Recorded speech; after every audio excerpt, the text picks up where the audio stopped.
Nos capítulos mais recentes de Elbaf, apesar de não haver nenhuma luta relevante contra um oponente forte, o Luffy demonstrou uma evolução muito absurda.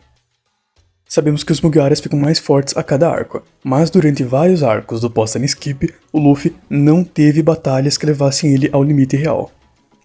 Antes de Dressrosa, ele realmente não enfrentou nenhum oponente no nível dele, e contra o Doflamingo, ele não teve nenhum upgrade, pois apenas utilizou o Gear 4 que já tinha aprendido desde o treinamento com O'Reilly e provavelmente não teve tempo para aprimorar desde então, pois não teve a oportunidade de usar. Então, até aí, ele foi ficando mais forte aos poucos, mas não teve nenhum upgrade muito relevante. Ao chegarmos em Whole Cake, tivemos 3 upgrades interessantes ao Luffy. Ele utilizou a forma Tankman para derrotar o Cracker, o que infelizmente só funciona contra o próprio Cracker por conta da criação infinita de biscoitos, mas no geral não é uma transformação boa pela falta de mobilidade e inviabilidade de conseguir quantidades massivas de comida durante uma luta. Depois tivemos o Snakeman, que é um Gear 4 versátil e não é exatamente mais forte do que o Boundman, mas possui uma velocidade de ataque maior e que aumenta exponencialmente e torna os ataques imprevisíveis.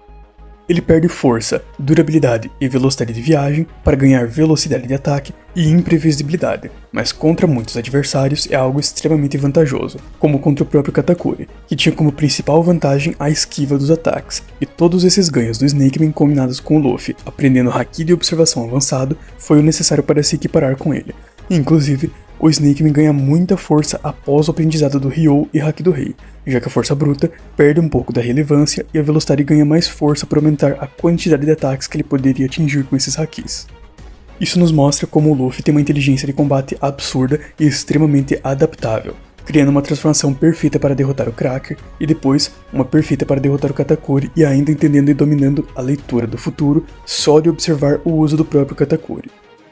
Em Wano, provavelmente tivemos os maiores upgrades da obra inteira, vendo Luffy dominar Ryou, uma forma avançada do Haki do armamento que permite atingir internamente sem tocar. Luffy também melhorou em muito seus atributos físicos desde a primeira luta com Kaido, onde ele foi subjugado facilmente mesmo na forma Boundman, onde ele na base conseguia fazer o que o Gear 4 não conseguia anteriormente.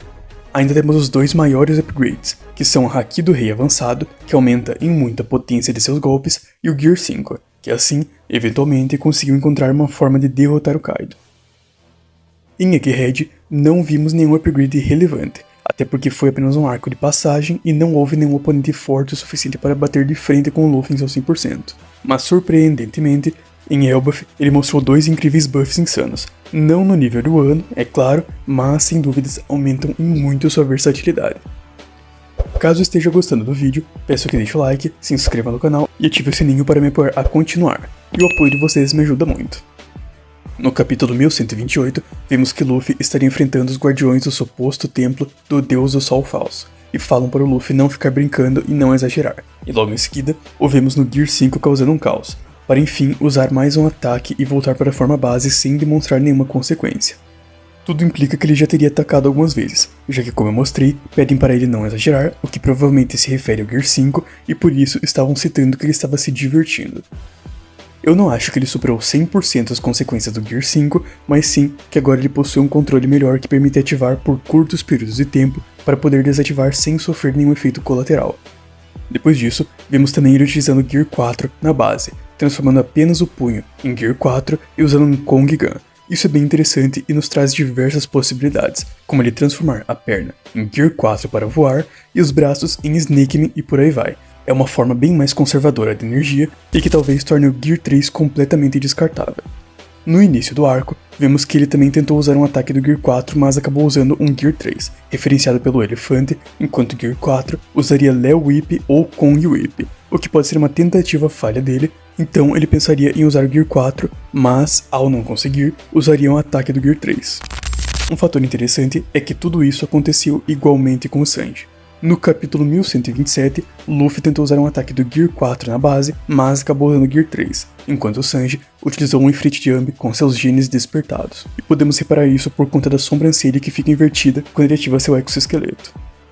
Apesar disso, no capítulo 1129, vemos o Sanji usando seu Ifrit Jump na forma base, já que sua sobrancelha está normal, e sabemos que é o Ifrit Jump por conta dos raios que emanam de suas chamas, e isso é basicamente o processo de tornar a chama tão quente que passa a ionizar o ar e liberar elétrons dos átomos, processo esse que necessita de uma temperatura de 174.000 graus Celsius. Então, a menos que o Sanji tenha alcançado essa temperatura com seu Diable Jump, o que eu acho muito improvável, já que os raios são explicitamente um diferencial exclusivo do Ifrit Jump, ele de fato estaria usando seu Ifrit Jump na base, sem o exoesqueleto, o que era impossível em Wano, pois ele explica que precisava do exoesqueleto e Haki do Armamento para resistir ao aumento insano da temperatura, o que pode implicar que seu Haki do Armamento agora está muito mais forte. Outro fator é que os raios do Ifrit Jump também estão muito maiores em comparação com antigamente, no nível de ser maior do que todos os Mugiwaras que estão próximos, o que implica que a temperatura que ele alcança é muito maior do que anteriormente. Um último adendo que eu quero levantar é o fato de a Nami ter feito um papel semelhante ao que o Usopp fez com o Bartolomeu. Assim como Shanks decidiu deixar ele ir, mas o Usopp lhe deu uma punição, aqui vemos o Luffy decidindo não interferir no mundo de Lego que o Deus do Sol Falso construiu, porém a Nami ataca com os Zeus e dá o one shot no gigante. Essas foram minhas observações a respeito do que eu reparei nos novos capítulos, espero que tenham gostado do vídeo, comentem o quanto vocês esperam da evolução dos Mugiwaras futuramente e nos vemos numa próxima.